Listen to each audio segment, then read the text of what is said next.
J'ai réuni à nouveau 10 invités exceptionnels pour jouer au loup-garou, mais cette fois-ci dans un théâtre abandonné. Je suis toujours Joker mentaliste, mais je serai pas forcément avec les villageois. Voici les joueurs. Tom Baldetti, humoriste. Que des fruits dans le catering, pourquoi il est musclé? Léandre, humoriste aussi. Je suis anti-vax. Jenna, énorme rockstar. J'ai pas choisi d'être à côté de Léandre. Caro, créatrice de contenu, moyenne dans tout mais très sympa. Qu'est-ce qu'il a dit sur toi? Il me dit vraiment moyenne de partout, enculé. Pardon. Valviti, créateur de contenu et peut-être le joueur le plus dangereux de cette partie. Gizzy, le boss de YouTube, et il est extrêmement à l'aise socialement. Kossi, qui cherche un mec. Je cherche un asiatique, 1m80, célibataire si possible. Et Zebro et Léo, ils ont la même tête, mais Léo descend de Zebro, s'il te plaît, c'est gênant. Maxime Click, le boss de l'internet, et ça, on n'oubliera pas. Et en maître du jeu, j'ai la chance de recevoir quelqu'un d'extrêmement beau gosse, charismatique, éloquent, élégant. C'est moi. Pierre Forêt. Et toi tu joues pas? Bah moi je joue pas parce que j'ai déjà joué dans la meilleure partie de tous les temps. D'ailleurs il y a la saison 2 qui arrive, Loup-garou saison 2 bientôt. Peut-être que je suis dedans, peut-être que je suis pas dedans, je spoil pas. Mais aujourd'hui je suis un peu différent, j'ai un rôle de Joker mentaliste et du coup tu vas avoir ce jeton du destin. Qui est vraiment un jeton normal. L'idée c'est que tu vas le jeter et s'il tombe sur rouge, je suis avec les loups-garous, s'il tombe sur bleu, je suis avec le village. Extrêmement simple, vous êtes prêts? Distribution des rôles, c'est parti.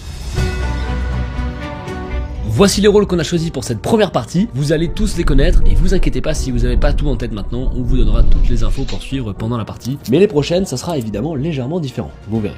Allez, bon visionnage. Vous regardez pas. Jenna. Tu plies un peu les cartes là, je les vois.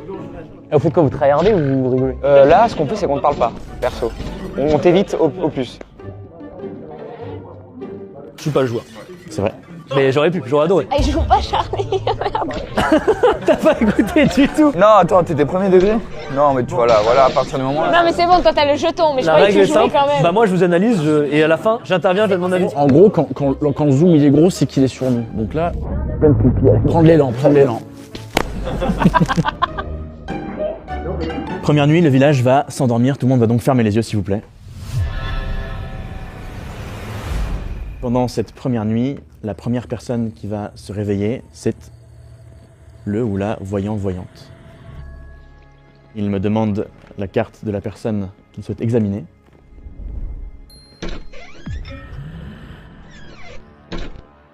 Et se rendort. Après la voyante, c'est au tour donc des loups-garous de se réveiller.